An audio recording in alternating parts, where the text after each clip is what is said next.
equipos de trabajo dedicados a la traducción en esta facultad, que son muchos más de los que por momentos sabemos o creemos, y a partir de la Cátedra Libre aparecieron distintos compañeros que se pusieron en contacto, y que entonces quizás hacer incluso una suerte de registro, ¿no?, para que podamos hacer intercambios más fluidos y colaborativos. Para inaugurar este espacio, entonces, de reunión y de diálogo sobre la historia de la traducción, pensamos en invitar a la doctora Noemí Goldman, porque sus trabajos establecen un diálogo fructífero con el campo de estudios de traducción y con los historiadores de la traducción en América Latina.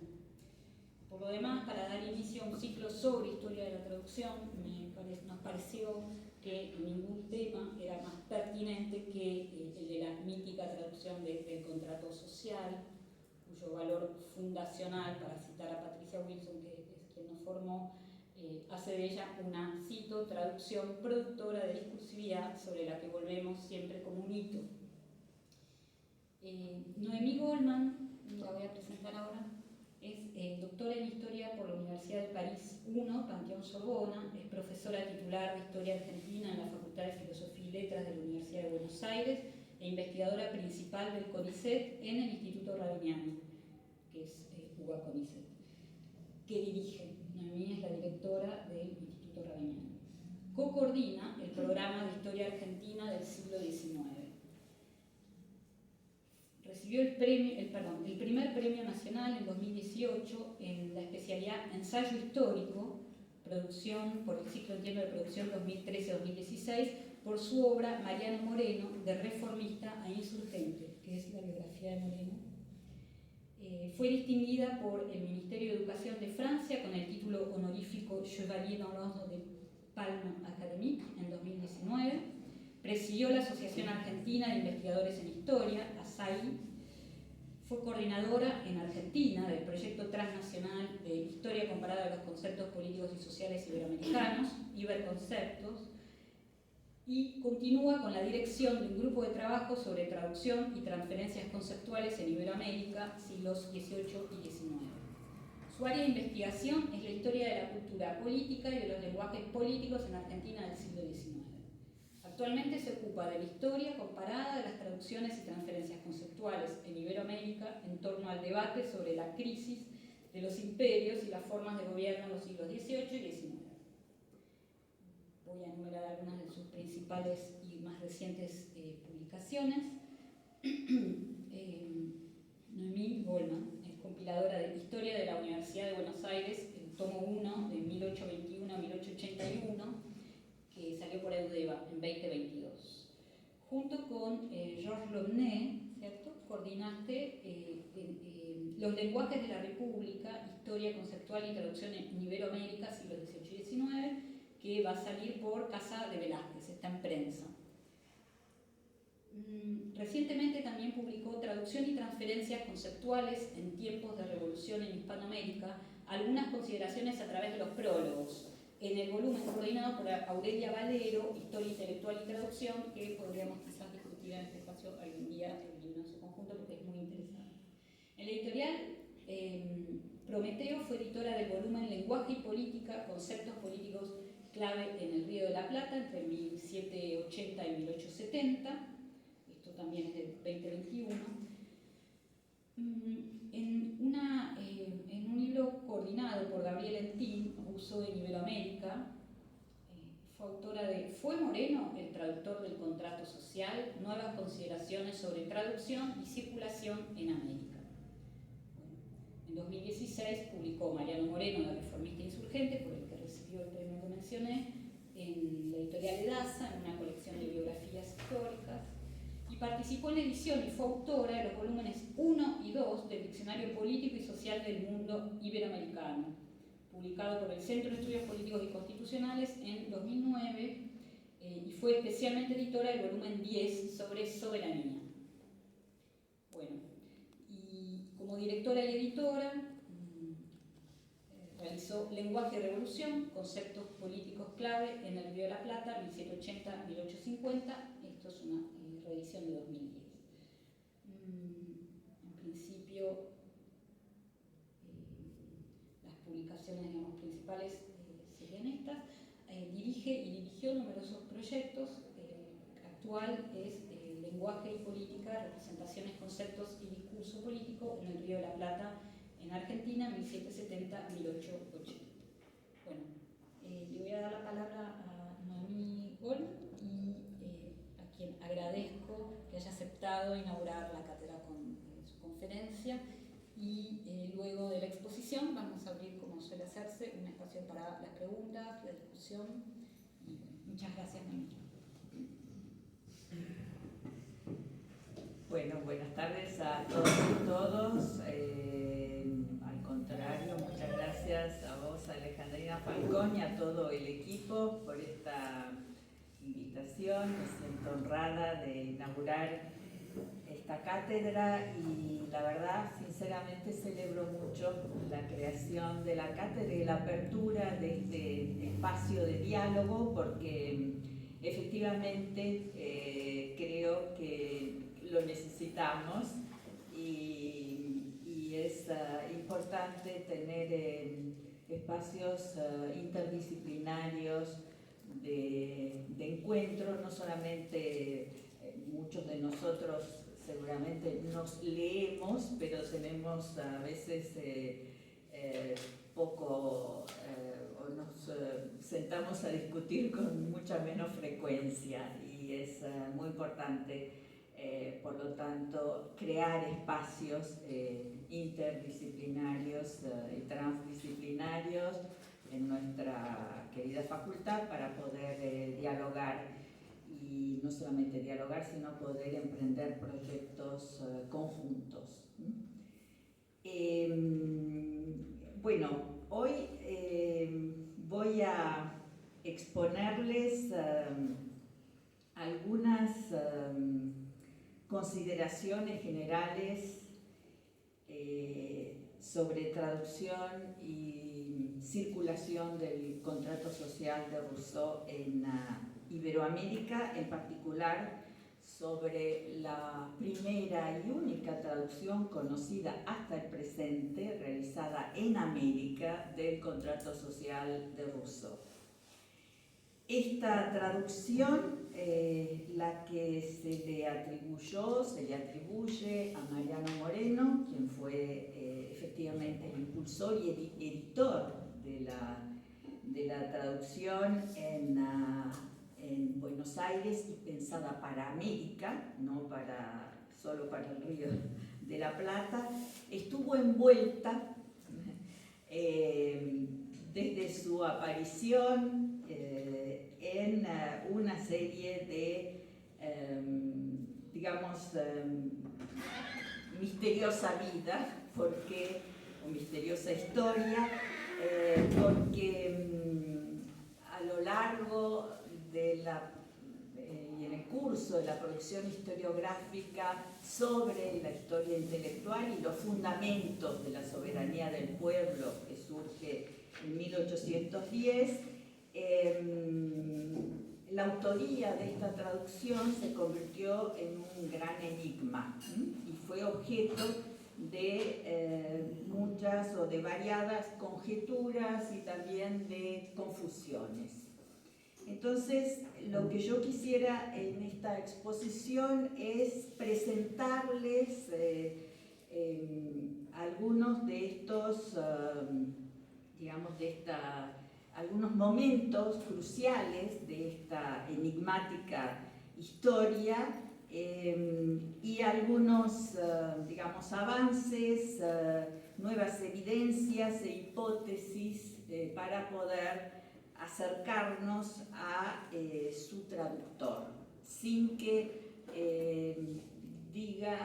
sin que lo considere absolutamente concluyente, pero sí creo que despeja un poco este largo camino. Y al mismo tiempo creo que nos va a permitir ver algunas de las características del oficio del traductor, de cómo se pensaba la traducción, de cómo se empieza a hacer la traducción acá en el Río de la Plata, cómo se la piensa, y al mismo tiempo cuáles eran los contextos y las posibilidades de recepción.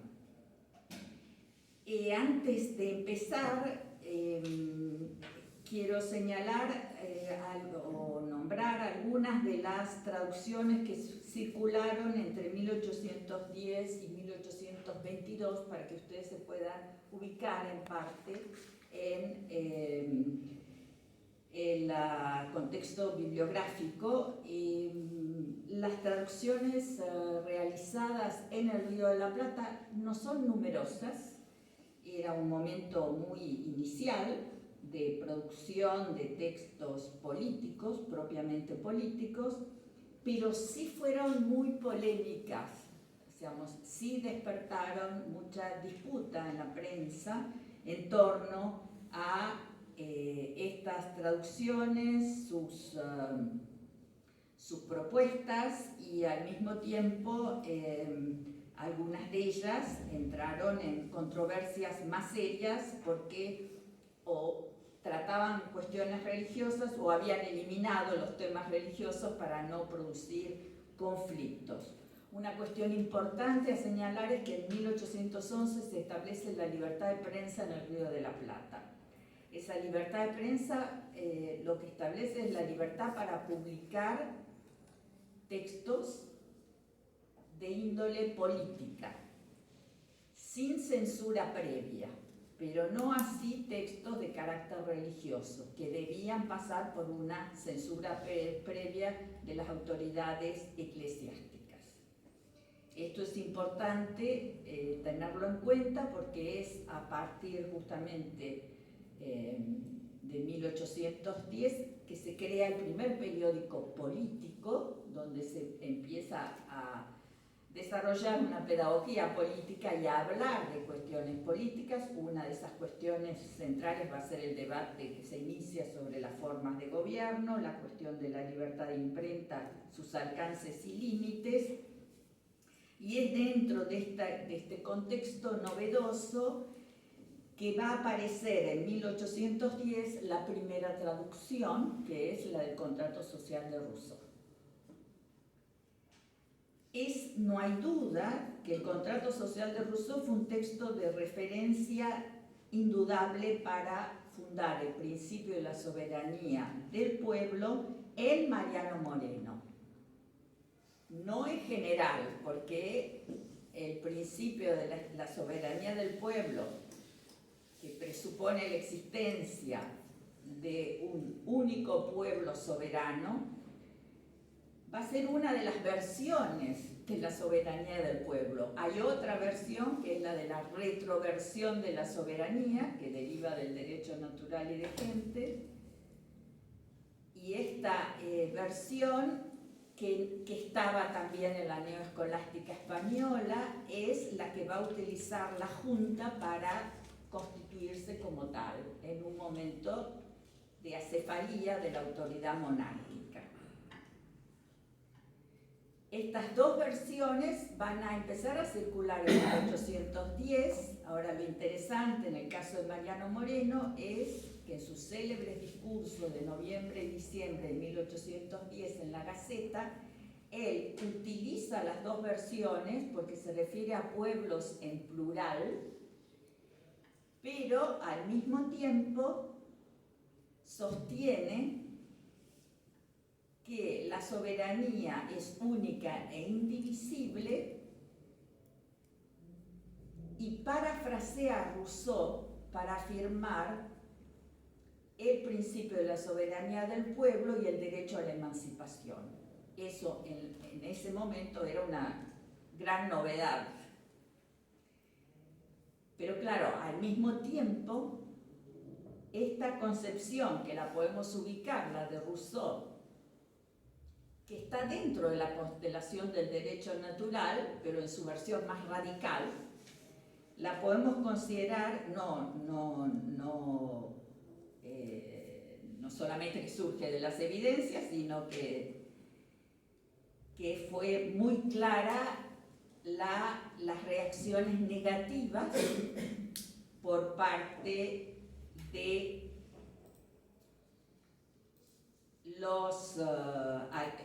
parte de los mismos letrados y también de los eclesiásticos frente a una versión que proponía un principio de soberanía del pueblo que podía llevar, y ese era el temor en la época, a expresiones de democracia directa o de movilización popular. Ahora, ¿por qué Moreno edita? Empecemos con esto que es seguro, que él promueve la edición, veremos si él traduce, el contrato social de Rousseau. Moreno ya conocía los escritos de Rousseau, porque los llamados textos prohibidos, como el de Rousseau, como los de Voltaire, como los de Volney, circulaban desde hace tiempo ya de manera digamos, secreta entre los letrados, en particular en los ámbitos universitarios, como el de Chuquisaca, donde Moreno y otros revolucionarios se habían formado. Esos textos estaban justamente, formaban parte de las bibliotecas de los eclesiásticos, que eran docentes también, y quienes eran los encargados de leerlos, revisarlos y cuidar de que no circulen, pero ellos podían tener acceso, como fue el caso de Moreno, que residió en la casa de uno de los eclesiásticos más importantes de Chuquisaca cuando estaba realizando sus estudios y pudo tener acceso directo a la biblioteca. ¿Cómo lo sabemos? Por su archivo privado. En su archivo privado, constituido por una serie de notas propias, figuran varias traducciones de Rousseau, como por ejemplo el discurso sobre las ciencias y las artes de 1750 o la historia de los amantes Abelardo y Eloísa, Julia o la nueva Eloísa de 1760. En su archivo hay traducciones que no sabemos si las hizo él o las copió. En la época era muy frecuente la transcripción de textos políticos que circulaban entre los letrados. Sí sabemos, por ejemplo, que el discurso sobre las ciencias y las artes fue una traducción realizada por Victorián de Villava, quien fue profesor de Mariano Moreno y era un intelectual español que terminó siendo fiscal de la audiencia de Charcas cuando Moreno realizaba sus estudios. Sí sabemos también que Moreno admiraba a Rousseau por la semblanza de él laudatoria que incluye en cursiva en su prólogo a la edición castellana del Contrato Social de 1810. Durante mucho tiempo se le atribuyó a Moreno la autoría de esta semblanza laudatoria. Sin embargo, hoy sabemos que no fue de Moreno. ¿Puedes poner esa semblanza pertenece al abate francés Antoine Sabatier de Castres. Es esta. No sabemos si Moreno la tradujo o si tomó una traducción manuscrita de otra parte. Lo que sí hace Moreno, y esto es interesante, es que toma el recaudo de escribir en cursiva. Y esta es una modalidad que él va a adquirir para todas las citas que él toma de otros autores. Muchas veces esto en la prensa no indica cuál es el autor. pero sí lo pone en cursiva, lo cual es interesante, es original, porque en la época y en la prensa periódica política, que comienza con la Gaceta y luego con otros periódicos que se publican durante ese periodo, fueron 7 periódicos entre 1810 y 1815, y entre 1815 y 1820 se publicaron 20 periódicos, y además surgen, además de la editorial de los Niños Expósitos, que es la editorial, la única que existía durante el periodo colonial y la principal en los primeros años, a partir de 1815 van a surgir otras editoriales como la de Gandarillas, otras imprentas, la del Estado, que van a publicar periódicos y también libros. O sea, se inicia una producción de periódicos y de libros, y por lo general en la prensa se toman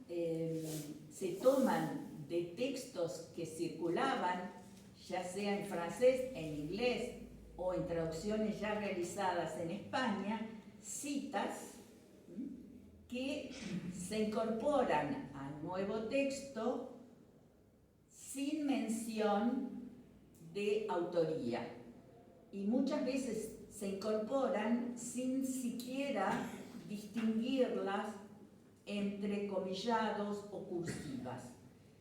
Como digo, la particularidad de Moreno, es por eso, abro un paréntesis, que Georges Bastaing y su equipo, ya en un artículo clásico de 2012, refería a esta práctica en Hispanoamérica de ingerir los discursos ajenos que provenían de Europa o de Estados Unidos, bajo una forma que predominaba, una tendencia en la época que ellos denominaron de apropiación, es decir, de desplazar la autoría o la propiedad del texto de origen e insertarla en un nuevo texto producido localmente y sin mención a la autoría o propiedad del texto incorporado, pero que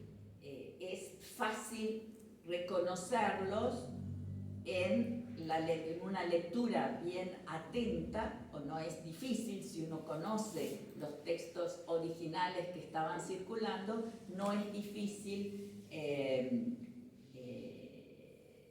ubicarlos, o sea, ubicar que allí hay una apropiación de un texto extranjero.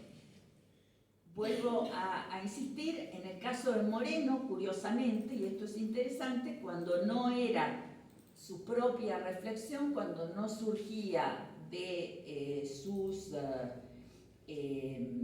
propias consideraciones sobre las problemáticas que estaba tratando, ponía entre comillas o en cursiva.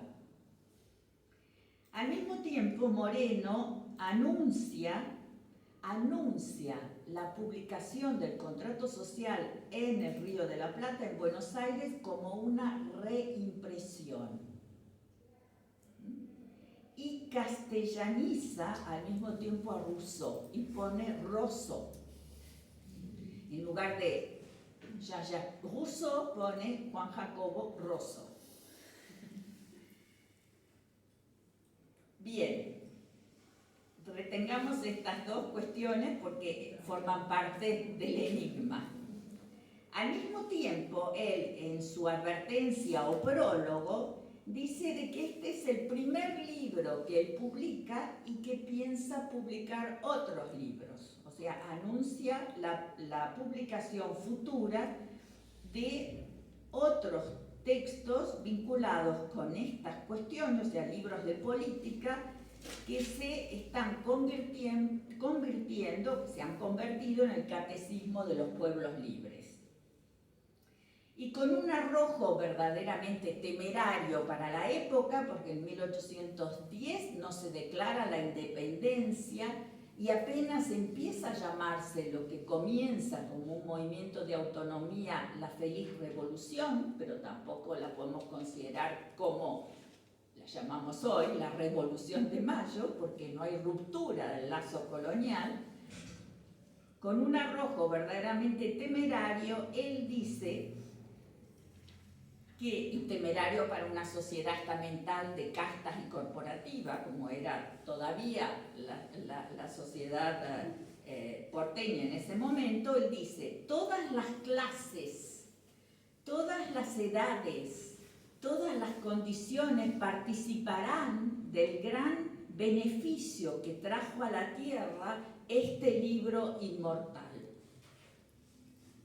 Como él se autodenominaba temerario, realmente esta frase es de un temerario.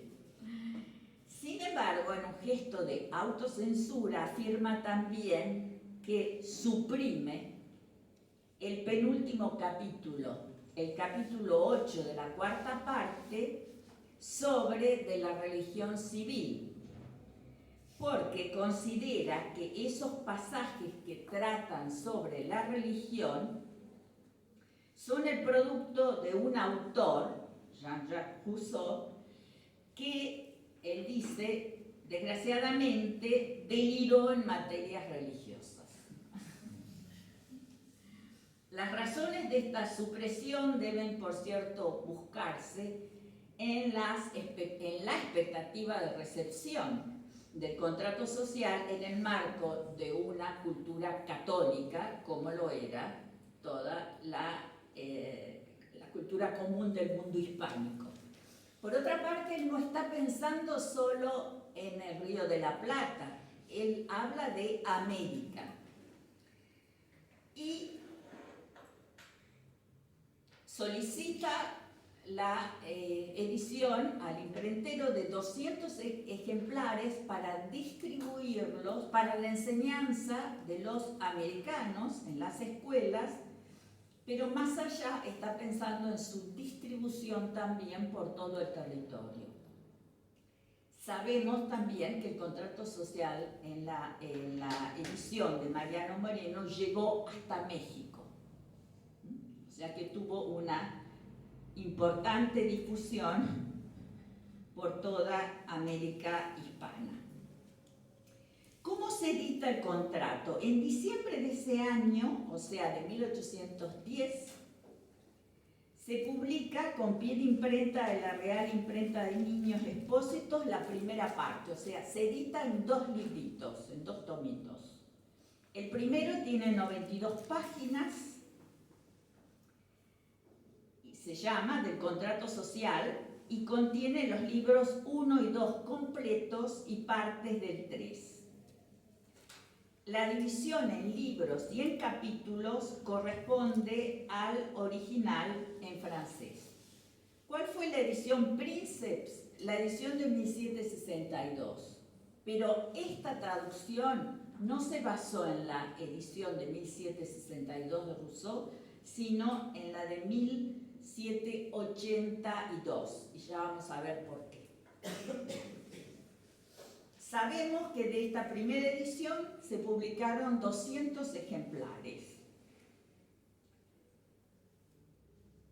A principios de 1811, cuando Moreno ya no estaba en la Junta, porque renunció a ella a fines de diciembre de 1810, al ver fracasado su proyecto de que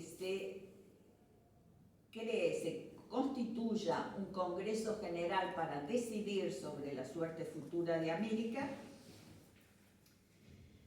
se publica la segunda parte de 66 páginas, pero esa segunda parte que se publica a principios de 1811 lleva como pie de imprenta 1810.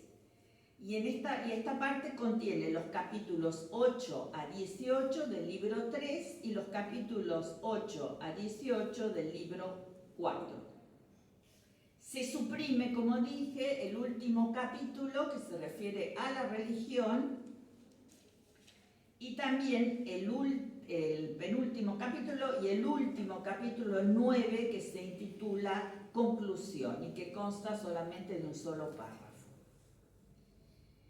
Bien, en la portada de como dije, en la portada de esta edición se dice reimpresión y entonces esto llevó a los historiadores a concluir de que Moreno no podía ser el traductor, porque se habla de reimpresión.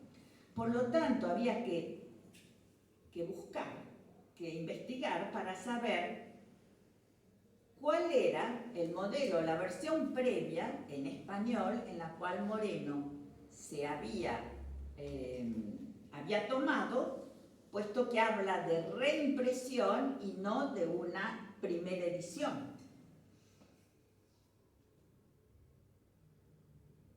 Y aquí surge el gran enigma y las conjeturas y las dudas, que creo que todavía persisten, un poco, tal vez con algunas nuevas pistas, pero no está resuelto el enigma totalmente. Entonces los invito a una breve recorrida por la bibliografía fundamental para poder ubicar mejor la circulación de las versiones en castellano. La primera edición en español del contrato social se realizó en 1799 con pie de imprenta falso. El pie de imprenta figuraba en el pie de imprenta Londres, pero en realidad se hizo la traducción y se preparó el libro y se editó en París por el abate José Marchena. Y lo hizo en París, él estaba exilado, pero le puso pie de imprenta a Londres. Era frecuente en la época cambiar el pie de imprenta para confundir a quienes se ocupaban, a los funcionarios que se ocupaban de las censuras y permitir que el libro llegue a España. Si venía directo de Francia, iba a ser casi imposible pasar las fronteras, pero si venía con pie de imprenta de Londres, podía lograr de manera clandestina pasar esas fronteras. El libro, o sea, el de 1799, la edición española de Marchena, llega a España y de España algunos volúmenes son enviados a América. Por lo visto no llegaron a entrar muchos volúmenes a América porque hoy es casi imposible en las bibliotecas latinoamericanas encontrar la edición de Marchena. Sí encontramos la edición de Mariano Moreno.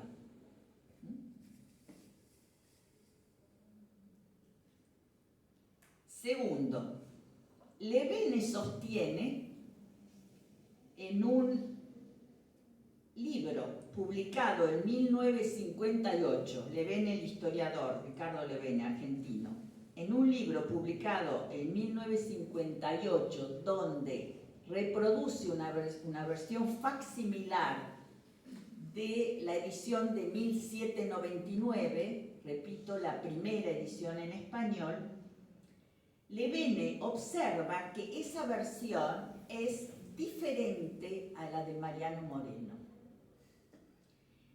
Difiere en su sintaxis, en el estilo, y también en el estudio introductorio, o sea, en la advertencia que cada traductor realiza. Claramente, y Moreno pone su firma, la edición del contrato social realizada en Buenos Aires es el prólogo, la advertencia firmada por él. En el caso de la edición de 1799, no figura el autor, o sea, no figura que es José Marchena. Hoy lo sabemos, luego de estudios realizados sobre esa traducción y la correspondencia de Marchena, donde él confiesa que él realizó la traducción. Entonces, si son diferentes, ¿en qué edición castellana previa se basó Moreno para reimprimir esa traducción en Buenos Aires?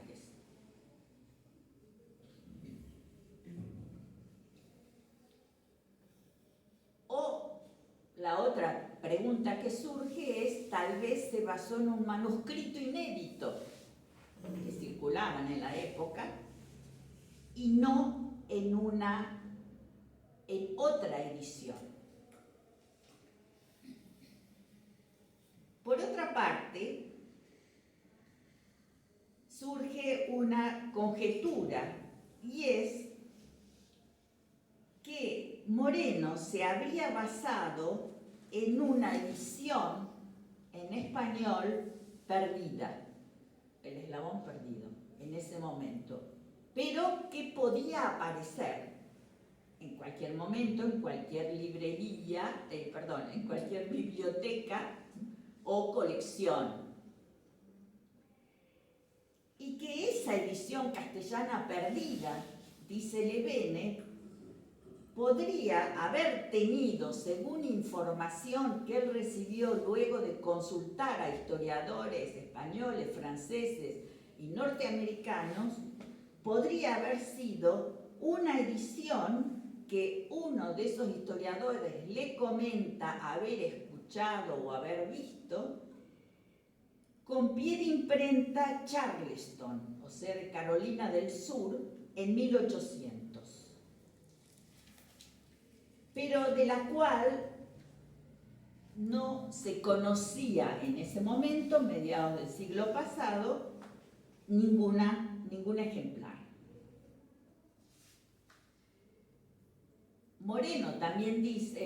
Levene también dice que, sin embargo, podría haber alguna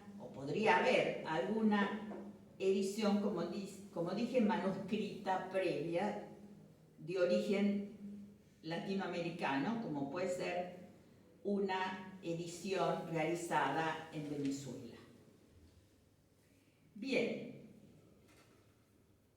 Levene concluye entonces que Moreno no es el traductor, sino que es una reimpresión de una traducción que hay que encontrar, que todavía no se encontró, pero que está en algún lugar. Y afirma al mismo tiempo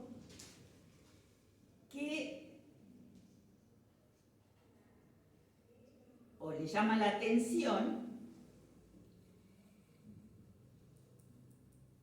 que las notas de la edición de Mariano Moreno y de la edición de 1799 difieren.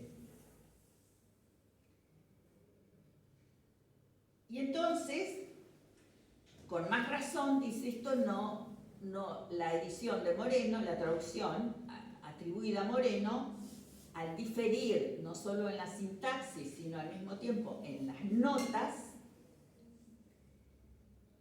no pueden ser, o no tuvieron entre esas dos traducciones ninguna relación.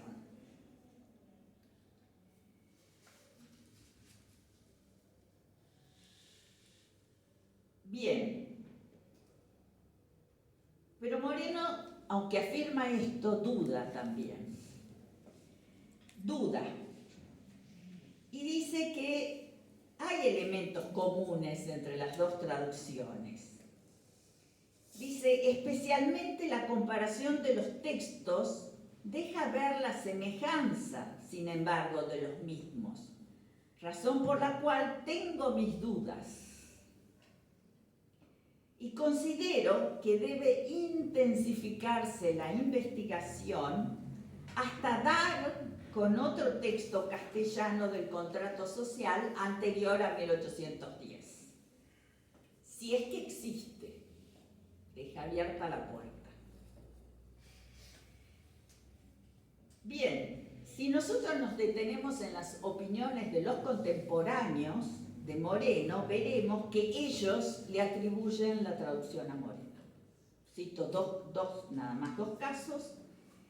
Ignacio Núñez, quien escribió Noticias, que fue un funcionario de diversos gobiernos durante la Revolución, unas décadas después de 1810, va a decir: el doctor Moreno encaminaba la nave a un punto determinado y sin hipocresía hablaba y escribía sobre la soberanía del pueblo, sobre despotismo y tiranía, sobre esclavitud y libertad, sobre patria e independencia, haciendo circular también una traducción suya del contrato social de Juan Jacobo.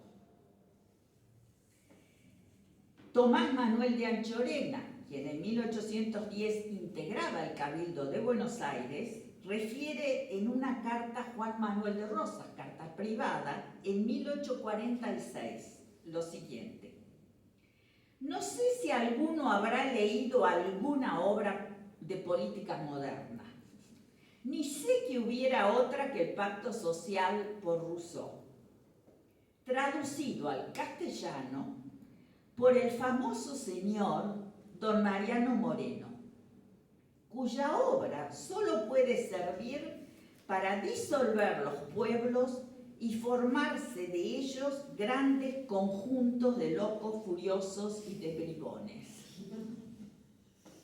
Interesante.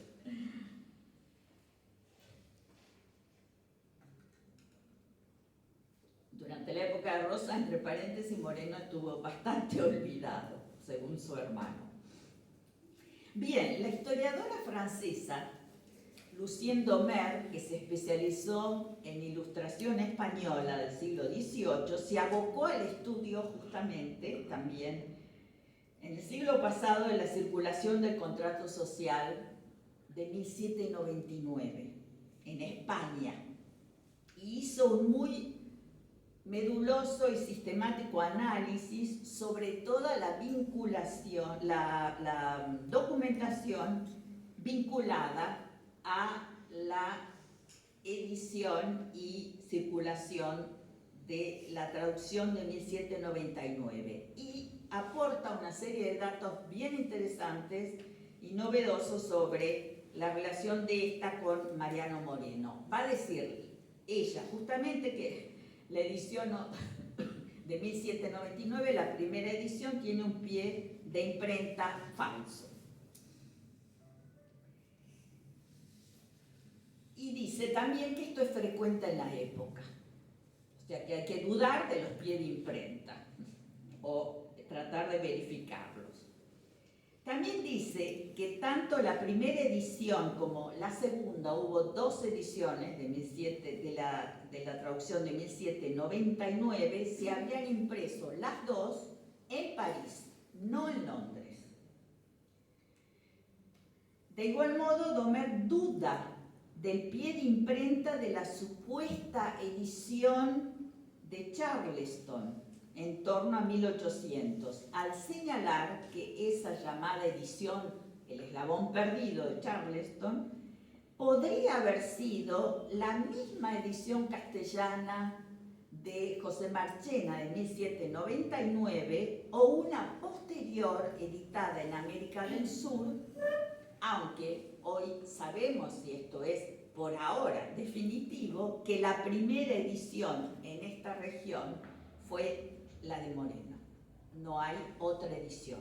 Puede aparecer un manuscrito perdido, que no lo encontramos todavía, pero otra edición no hay. La primera de América es la de 1810.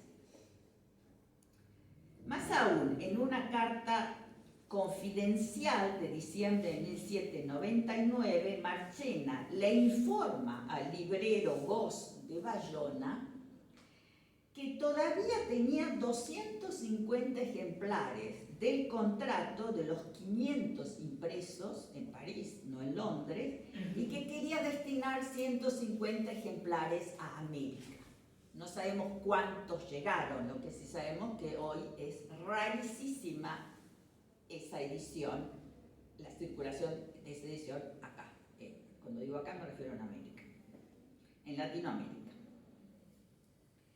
Y también le hace saber algo que Moreno pone en su advertencia, que este es el primer libro de varios, como los de Freret, de Voltaire, de Sieyès, que él aspira a publicar. Moreno no refiere a autores, pero dice que es el primero de una serie que también aspira a publicar. O sea, una semejanza en la argumentación de las dos advertencias. Bien, si Domergue va finalmente a concluir que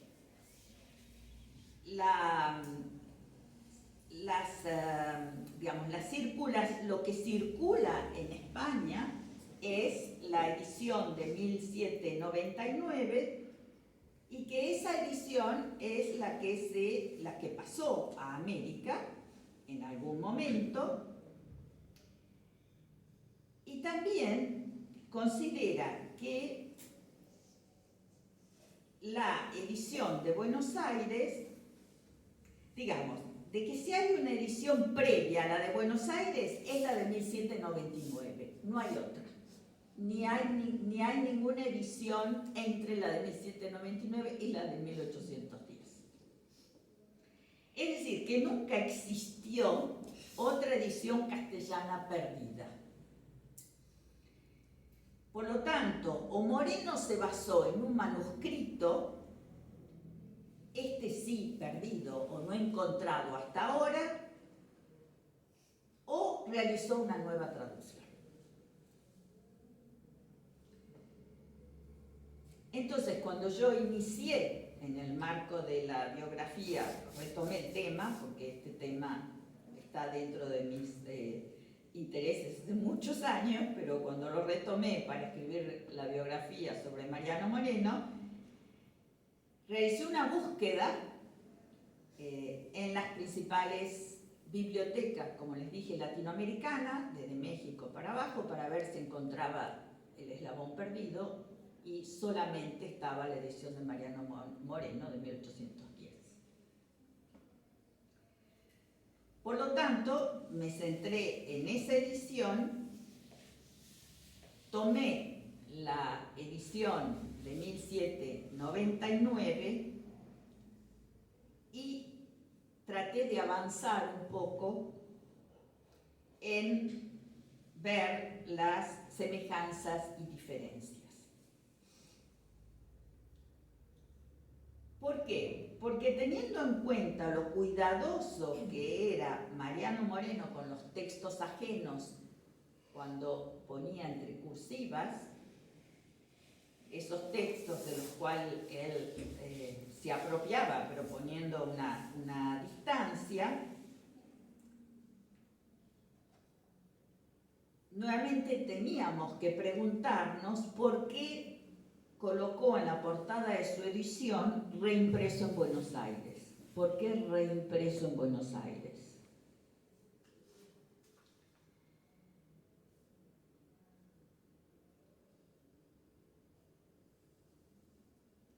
Entonces intenté desbozar una respuesta. Las prácticas de traducción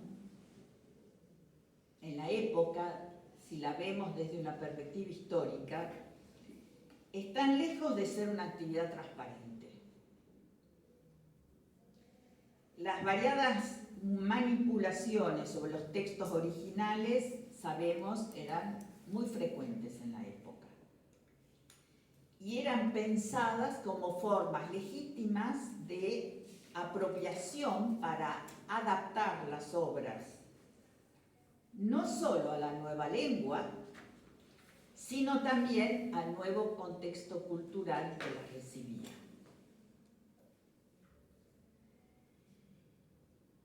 Por lo tanto, era necesario volver a los textos originales tomando el texto en francés, para empezar.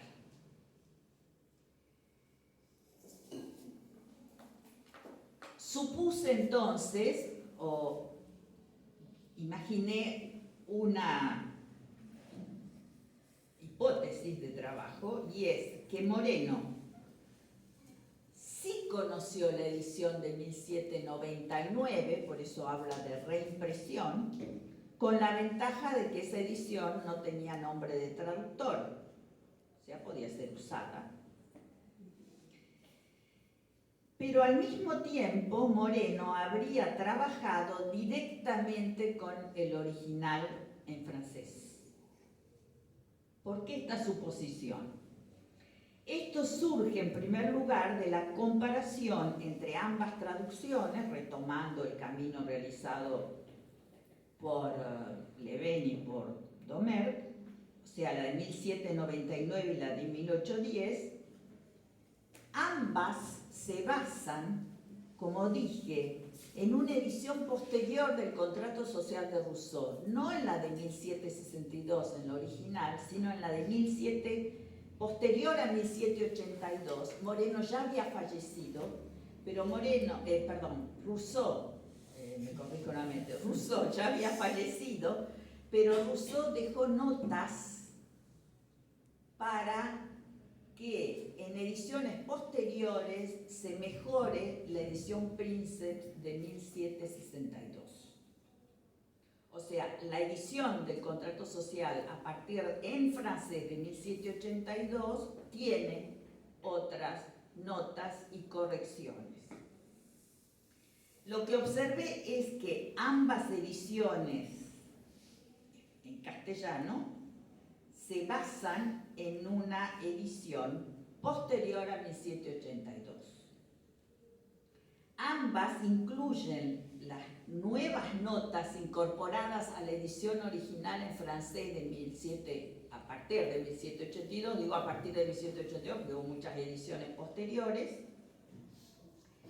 y hacen algunas de las modificaciones dentro del texto que Rousseau había indicado para la edición original,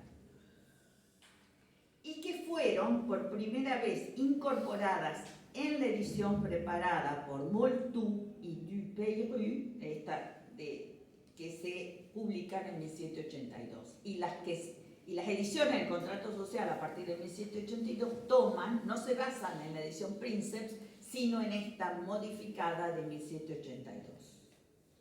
¿Querés pasar? Ahí está, perfecto, muchas gracias. Bien, en la última nota correspondiente al libro 1, capítulo 6, ambas ediciones, o sea, la de 1799 y la de 1810, agregan entre paréntesis en 1762, que es la fecha de la primera edición del contrato social en francés, para referir al momento en que los franceses se llaman a sí mismos ciudadanos. La edición francesa, la edición de 1762 no tiene esa cita.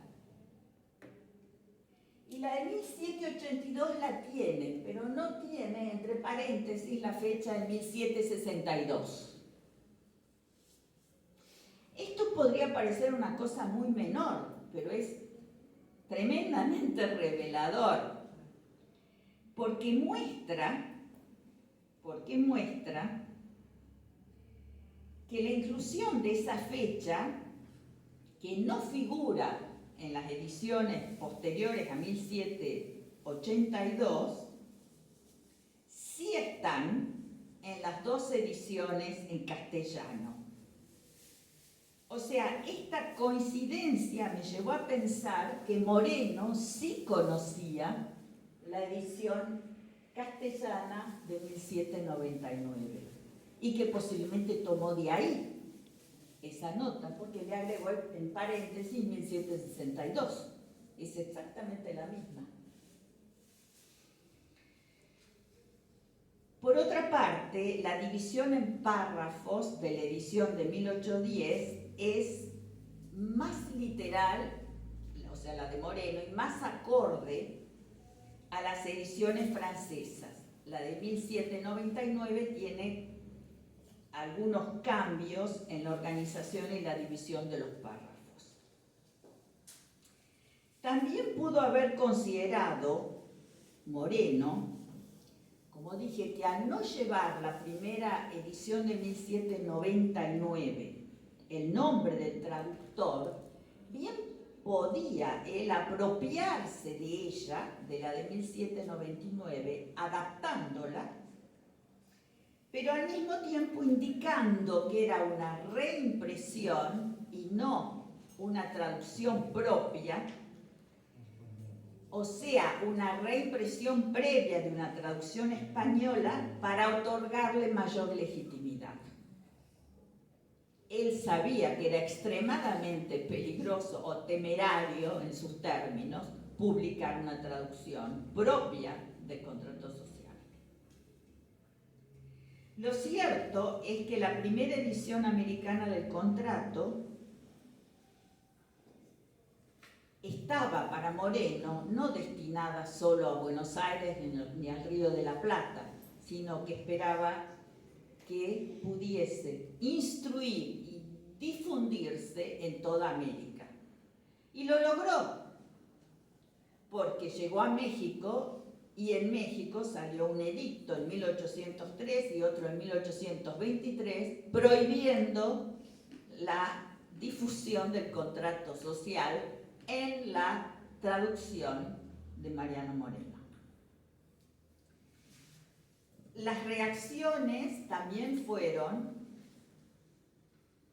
voy a ir terminando, las reacciones también fueron muy fuertes en América del Sur, perdón, no lo voy a desarrollar, lo dejo en todo caso para la charla, pero solamente quiero mencionar una importante que es la de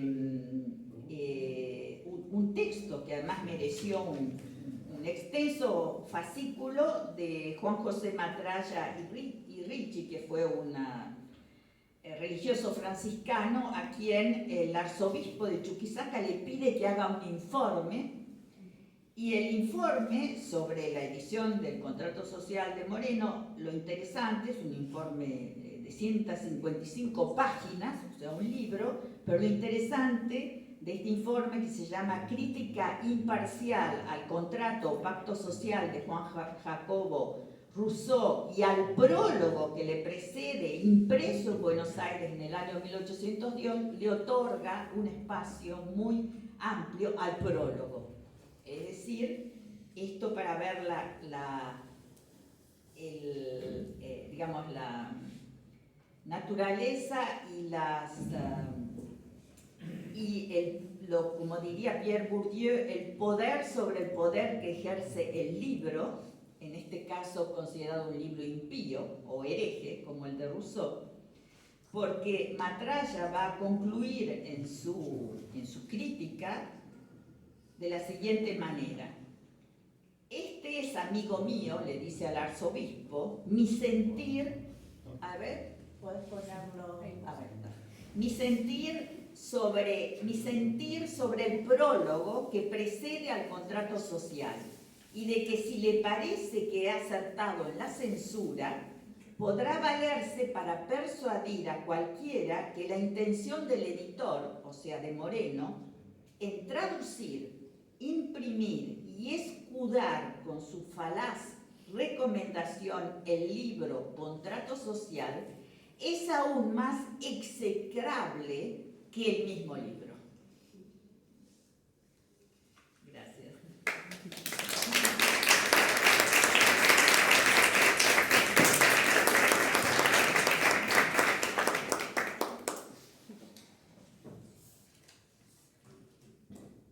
Bueno, muchas gracias, Noemí.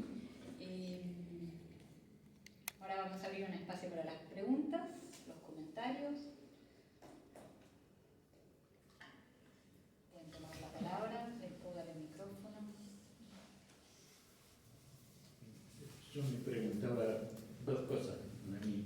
Sí. Una, si reimpreso significa impreso de nuevo, o si hay algún uso de reimpreso como se da a conocer el libro nuevamente en forma de impresa, pero no necesariamente el mismo. No sé si soy claro. Sí, hay que hacerlo, pero Sí. Esa es la una. Y la otra es si en la versión 1799 puede haber cambios. Vos decís que es menos fiel a Rousseau, o digamos por lo menos a la estructura de la de Moreno, cambios en función política de la situación de España en ese momento. ¿Voy contestando o reunimos? bueno, hagamos algunas preguntas, sobre todo si van en la misma línea, quizás, ¿te parece? ¿Vos qué preferís? ¿Cómo les parezca a ustedes? ¿Una y una? Bueno, Sí, mejor. está bien. Porque Así se van teníamos la pensando. misma pregunta con reimpreso. A ver si. ¿Quieren hacer su No, pregunta acá en la línea que de es la impreso? misma pregunta uno tiene acerca del uso de la palabra reimpreso. Así que. Sí. Eugenia, ¿querés preguntar? ¿Va en la Sí, línea? yo pensaba, porque va muy en la línea de lo que comentó Roberto, pensaba lo mismo, o sea, si reimpresión reenvía necesariamente a un texto previo en español, o si reimpresión de alguna forma no puede ser un eufemismo de traductor, ¿no? Así como presentarse como editor, un texto que tradujo es una forma de mitigar la autoría, ¿no? Incluso si esas dos nociones no entran en serie, hablar de la traducción como reimpresión y él como traductor presentarse como editor. Perdón, tampoco sería un gesto muy lejano porque Rousseau hace exactamente lo mismo en Julio la Nueva Eloísa, ¿no? Él se presenta como el editor de la novela que él escribió. O sea que me hacía las mismas preguntas que Roberto.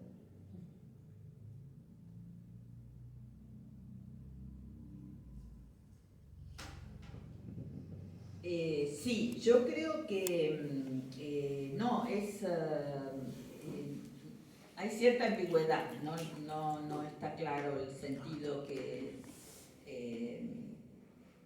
de reimpresión, porque observé que en otros textos traducidos en España y reimpresos en América se pone reimpresión. Y entonces, por eso la duda, pero es legítima, es decir, es posible que haya funcionado de esa manera, es decir, como un texto, es decir, que lo que se reimprime, lo que se imprime es un texto que ya tiene previamente una traducción en castellano, pero no quiere decir que esa traducción, o sea, que sea la reimpresión del mismo texto, efectivamente. Es posible, pero al haber esa ambigüedad, porque hay reimpresiones, digamos, en sentido literal, me queda esa duda. Tendríamos que hacer un estudio comparativo necesitaríamos más sistemático durante el periodo en varios países de América Latina para saber cuál, digamos, si hay dos usos o puede caber o puede predominar más un uso que otro. Esa es la duda, pero que la tengo y es totalmente legítima. Eso por una parte. Después, en cuanto a cómo, es decir, en general el traductor no se autodenominaba traductor, salvo en algunos casos que sí. Por ejemplo, el Dian Funes traduce en 1822 el famoso, también el célebre ensayo sobre las garantías individuales de Donu, que originariamente estaba en francés y que fue editado en 1819. Y él hace un prólogo en donde se ubica muy claramente y muy voluntariamente como el traductor y además le agrega 19 notas. O sea, es un texto, también lo he trabajado, y no tiene ningún problema en ubicarse abiertamente, públicamente como traductor. No solo como editor, sino como traductor propiamente. Ahora es cierto, en el momento en que Moreno es un texto, es un momento absolutamente inaugural, un momento muy crítico, 1810, y por lo tanto es posible que se haya autodesignado como editor en lugar de traductor, pero justamente que sea efectivamente el traductor.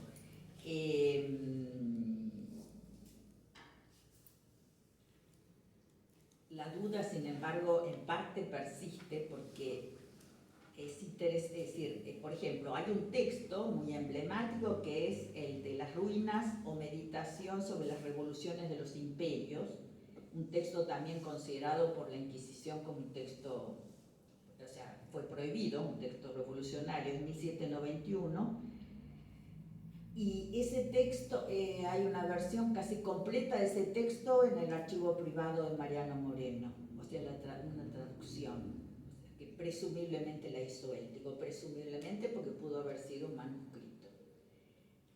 Pero lo que llama la atención también es que en el archivo privado de Mariano Moreno no haya ninguna versión, ni manuscrito, ni borrador vinculado con el contrato social, cuando él tenía todos los otros textos.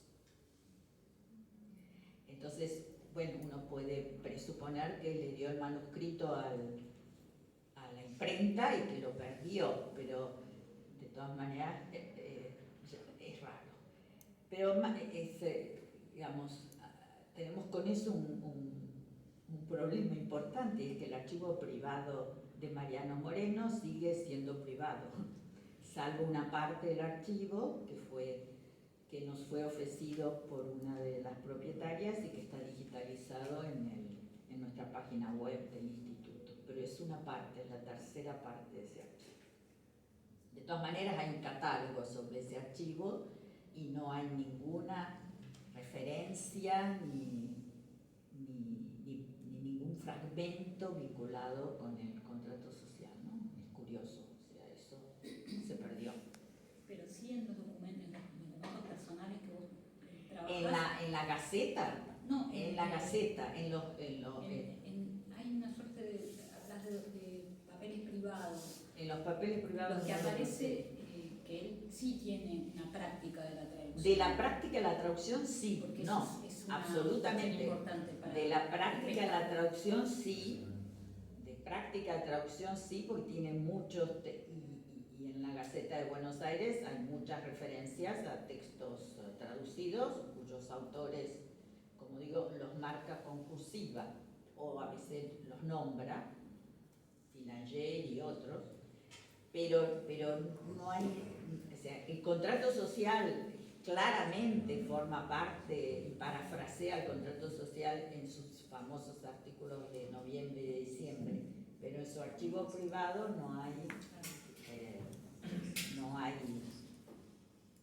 ni fragmentos, ni partes, ni capítulos.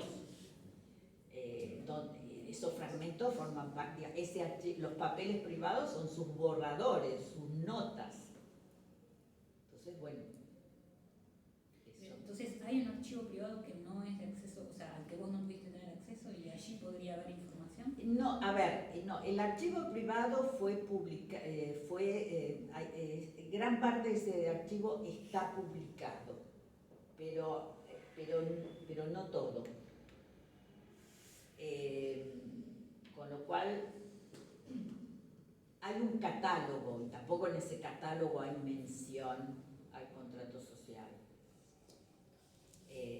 Pero, como digo, lo que hoy conocemos es, yo tuve acceso plenamente a un tercio de ese archivo.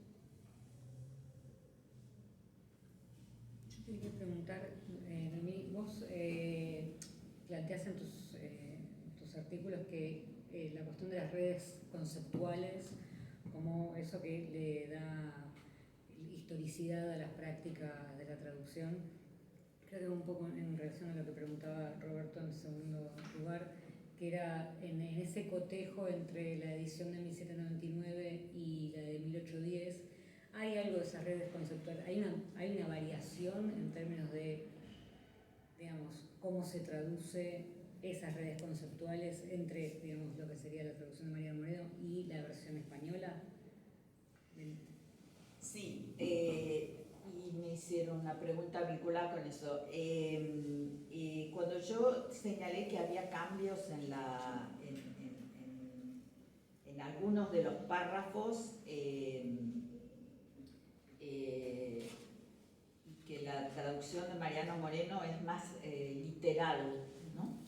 Que es otro rasgo también de las traducciones realizadas acá en el Río de la Plata, ¿no? Son, por ejemplo, en el caso de Donú, de la traducción del ensayo sobre las garantías individuales, lo interesante es que hubo 4 traducciones al español simultáneas entre 1821, entre 1819 y 1824 hubo 4 traducciones, una en Río de la Plata, otra en España, otra en París y otra en México. Y esas traducciones, las realizadas en América, justamente las 2 de América muestran esta característica, que están muy pegadas al original, ¿no? Lo que yo observé en la traducción de Moreno es eso, pero no hay variaciones sustanciales en el contenido. Y yo a ver, cuando me refiero a las redes, a la necesidad de tomar en cuenta las redes, que esto tiene que ver con la lectura de los originales o la recepción, a lo que, digamos, esto se da, creo, por la necesidad de pasar de un análisis, digamos, de una traducción muy fijada en las cuestiones más técnicas o de una perspectiva más técnica a una más cultural, y lo digo tanto para los historiadores de la traducción como para los historiadores culturales o que trabajan dentro de perspectivas de historia del lenguaje o intelectuales. ¿Por qué? Porque creo que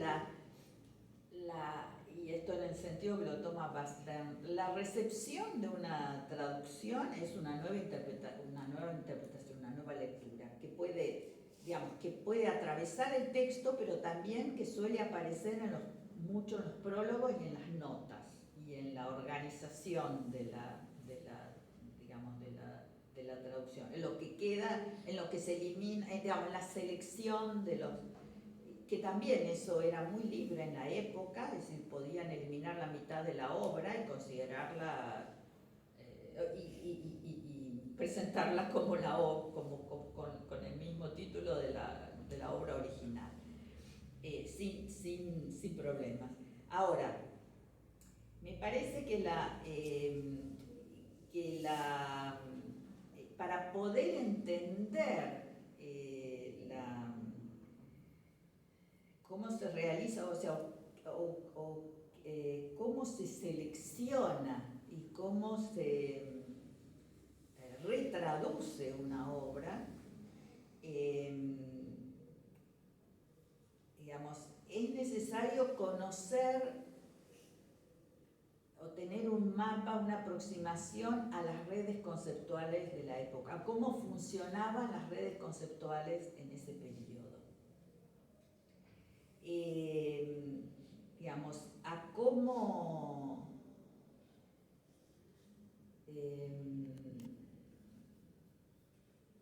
a qué sentidos circulaban en relación con los conceptos principales que organizan la obra original. Por ejemplo, el concepto de soberanía popular, ¿no? Es decir, como dije, el concepto de soberanía popular tenía dos versiones, como mínimo, dos versiones en América. Una se vinculaba con la concepción, digamos, asociaba a la preexistencia de un único pueblo, un sentido abstracto de pueblo, constituido como un conjunto de individuos iguales ante la ley, y otra que era la predominante y que se va inclusive a desarrollar y a profundizar y además a traducir institucionalmente, es la de la existencia de tantos pueblos como ciudades había en los virreinatos. O sea, una concepción agregativa de pueblos, y esos pueblos empiezan, digamos, a ser, digamos, los pueblos vinculados con la antigua ciudad y su jurisdicción. Todavía eran pueblos que tenían un carácter natural y corporativo. Entonces, si uno no conoce el funcionamiento de esos conceptos y las redes que lo organizan,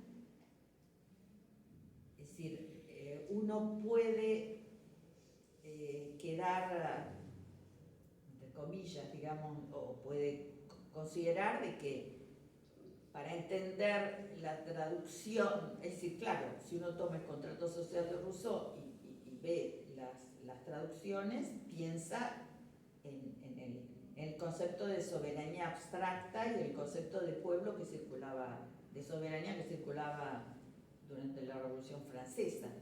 Y me parece que tener en cuenta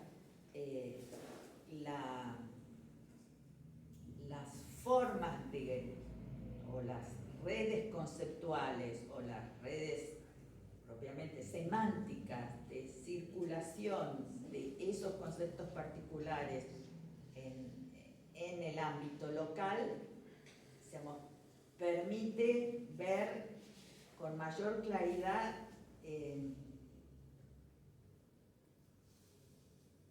y ubicar también cuáles eran los conceptos intraducibles o cuya traducción no podía ser, tenía ciertos límites o no podía ser pensada. Voy a traer otro ejemplo que tiene que ver más, ¿por qué? Porque a diferencia, es decir, también depende del tipo de traducción. La traducción de Mariano Moreno tiene el prólogo, que es muy revelador, pero no tiene notas explicativas, digamos, ni discute con Rousseau. En el caso, por ejemplo, de la traducción de Donou, lo que el Dian Funes propone es, o sea, traduce a Donou, lo traduce completo, no elimina nada de las cuestiones religiosas, por ejemplo, una cuestión muy crítica también para la época, que era que Donou decía que el sistema republicano, representativo y republicano se basaba en la libertad de conciencia, algo inadmisible en esa época para América. Pero lo que hace el Dian Funes es acompañarlo con 19 largas notas en donde él lo que propone en esas discute, polemiza con Donou y lo que propone es su propia versión de cómo concebir e implementar garantías individuales en un territorio americano. ¿Y qué es lo tolerable y qué es lo intolerable? La libertad de conciencia es intolerable. Lo que sí aprovecha para decir es que se podría llegar a admitir una tolerancia civil para los anglicanos, ¿no?, que profesan el culto anglicano. Y más aún, él se distancia de Donou cuando, o sea, lo que a él le preocupaba no era limitar la representación política como a Donou, sino crear la representación política en relación con la soberanía de los pueblos. Entonces, me parece que la traducción se inserta dentro de una red conceptual que es o le es previa o es la que está funcionando en el ámbito local de recepción. Entonces, por eso, efectivamente, y es lo que proponen también los historiadores de la traducción, que es decir, vincular el estudio de las traducciones con esos contextos más amplios, es decir, esos contextos socioculturales para poder entender por qué se decide tomar, o dicho de otra manera, para poder entender las estrategias de traducción de los traductores o editores. Y también creo que hay que tomar en cuenta una cuestión central también para el periodo, y es que no es lo mismo un traductor anónimo que un traductor letrado,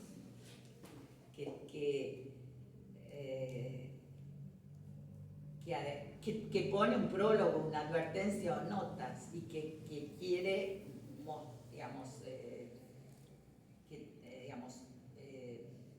voluntariamente está, y además tiene la voluntad de realizar esa traducción y de difundirla para una finalidad política específica, ¿no? Entonces, allí también hay otro, también es necesario entonces tomar en cuenta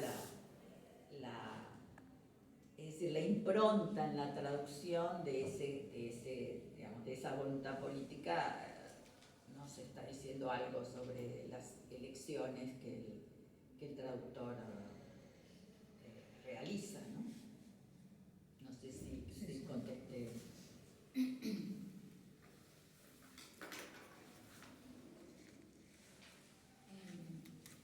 ¿No hay más preguntas?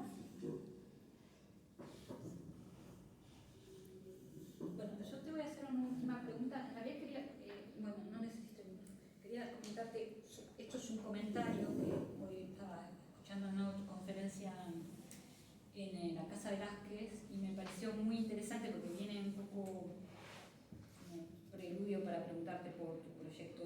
Te saco un poco de Mariano Moreno, me gustaría que puedas contarnos un poco cómo llegás a los estudios de traducción y o sea, a leer a Bastin, a la vinculación con Pegenaute, a las reflexiones tautológicas que se ven en algunos de tus artículos y el proyecto y el concepto, sobre todo en su tercera etapa. Pero antes te quería decir que me había interesado mucho la siguiente cita, que decir que a través de las traducciones se van a diferenciar los distintos ámbitos americanos, ¿no? Venía a cuento de la explicación que diste recién, que dice, bueno, hay un matiz común, pero en el Río de la Plata o en México también hay diferencias específicas. Me parecía interesante la idea de que las traducciones tengan que ver con la diversificación del espacio, más allá de que esté esa intención de difusión americana. Y de algún modo el proyecto Iberconcepto, que por ahí ahora querés contar un poco, parece un camino inverso hasta la tercera etapa, que es el análisis, digamos, de distintos conceptos en su realización en distintas zonas diversificadas, pero hasta la tercera etapa ustedes entendí que no avanzan sobre la traducción, digamos, que ese no es un problema. Entonces, una de las preguntas es cómo llega a plantearse la necesidad de pensar ya la traducción para una historia de los conceptos, si esto fue progresivo, si estuvo desde el momento que empezaste a hacer historia conceptual, o si se fue desarrollando y con qué te cruzaste que lo potenció. Esto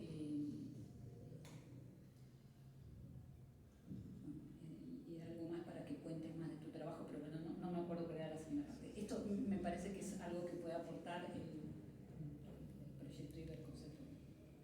No sé si se entendió. Sí, perfectamente. A ver, mi interés por la traducción es muy anterior al proyecto de Iberconceptos, más personal, ¿no?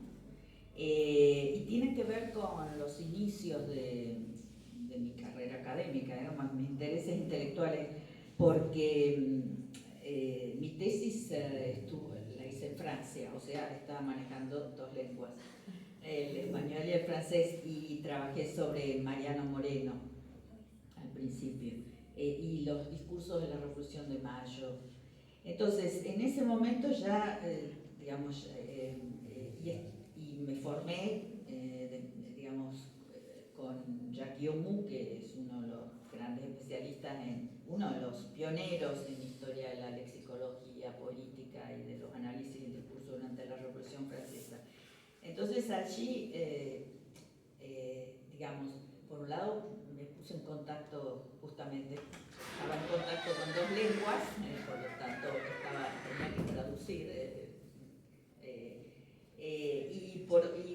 y por otro, lo cual, digamos, eso ya me abrió un poco el campo a las cuestiones vinculadas con la traducción, pero al mismo tiempo porque trabajando comparativamente, pues yo estaba en el Instituto de la Revolución Francesa y trabajando comparativamente con los procesos revolucionarios franceses y rioplatenses, lo que empecé a observar y a desarrollar es un interés por resituar la producción política e intelectual del Río de la Plata durante el periodo de la Revolución y las independencias dentro de sus propios ámbitos de producción y no verlos como resultado de influencias.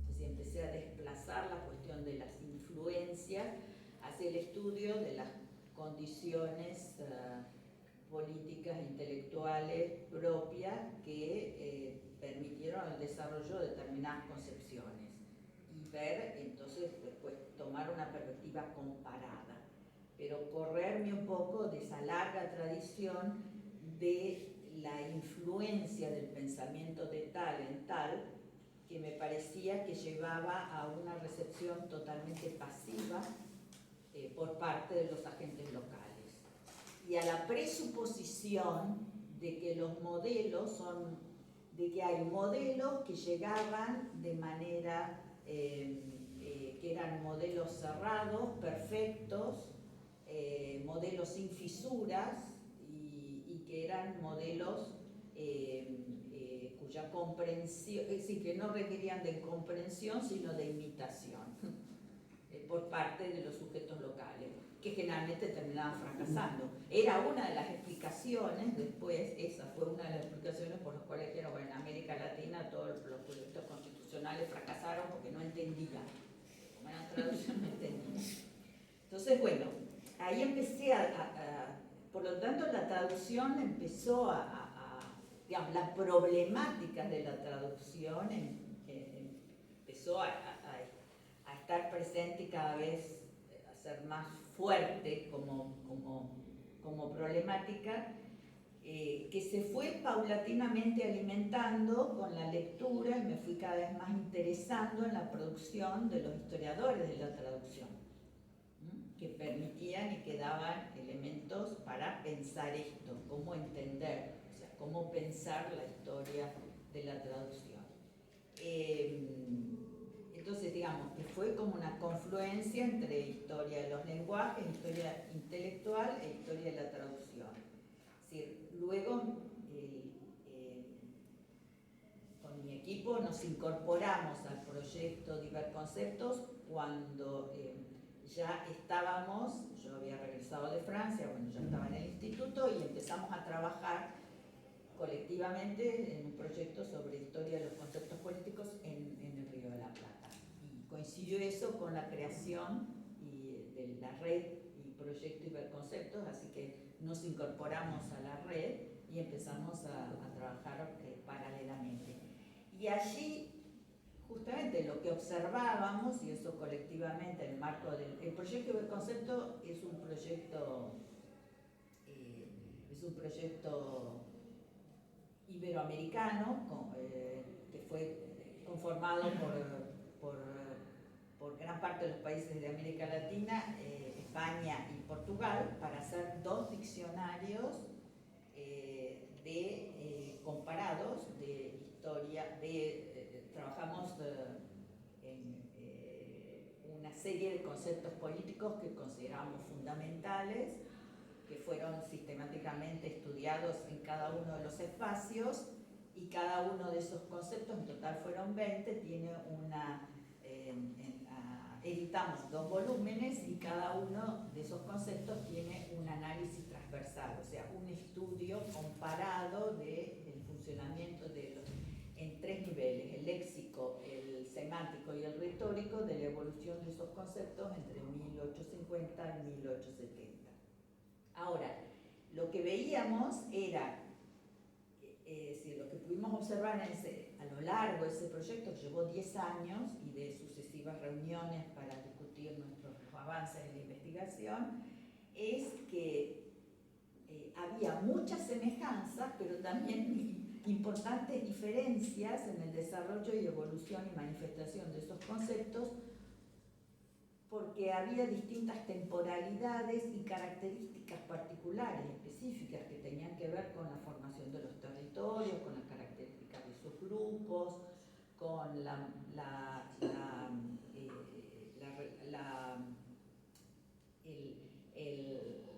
digamos, la forma en que habían impactado ciertos escritos, la cercanía o no a ciertos centros de poder, como por ejemplo México con Estados Unidos. O sea, no es casual que México proponga tempranamente un proyecto federal y que nosotros hayamos optado por largos años de confederacionismo. O sea, eso también tenía que ver con las relaciones fronterizas entre las potencias. Y entonces allí también surgieron las similitudes, pero también grandes diferencias entre el espacio hispanoamericano y el portugués, porque incluimos también a Portugal y Brasil. Y trabajamos en español y en portugués. Entonces allí aparecieron también, o sea, un interés por la traducción.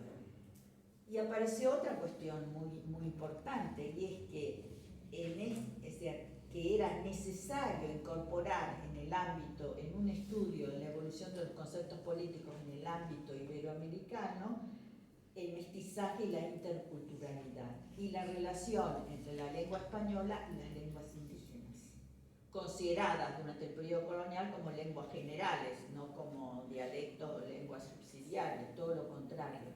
Entonces, eso llevó a la conformación de la tercera etapa, en la que yo propuse la creación de un grupo, de un equipo de investigación, y en donde en ese equipo justamente trabajamos con antropólogos y lingüistas la traducción del decreto sobre la liberación indígena, sobre la supresión del tributo y la mita, que publica la Asamblea del 13 y que traduce para tener difusión en ese momento en todo el ámbito alto peruano, y toda la zona litoral del Paraguay. Propone la traducción simultánea en guaraní, en quechua y en aymara. Entonces nos reunimos con, como dije, un antropólogo, lingüista especializados en esas lenguas, y otra colega que trabajó sobre historia del Alto Perú, y yo, para trabajar, hacer un estudio comparado de la traducción de este decreto en estas lenguas. Y justamente allí observamos la importancia de, o sea, cuánto nos había aportado y nos ayudaba a comprender el estudio previo que habíamos realizado en el proyecto Hiperconcepto de la circulación y de las digamos, novedades en el desarrollo de los conceptos políticos durante el periodo de la independencia, ¿no? Conceptos políticos en español que iban a entrar luego en contacto con estas lenguas indígenas. Pronto vas a sacar un trabajo escrito, ¿no? Sí, el resultado de esta tercera etapa es un libro que que es fruto de una jornada que realizamos en 2018 junto con Georges Lomné y que está ahora en prensa en la Casa de Velázquez. Casa de Velázquez. de Velázquez.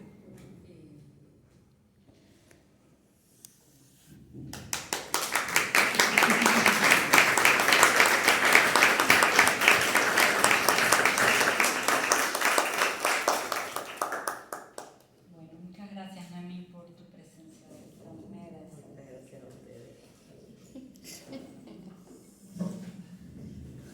Bueno, muchas gracias a todos.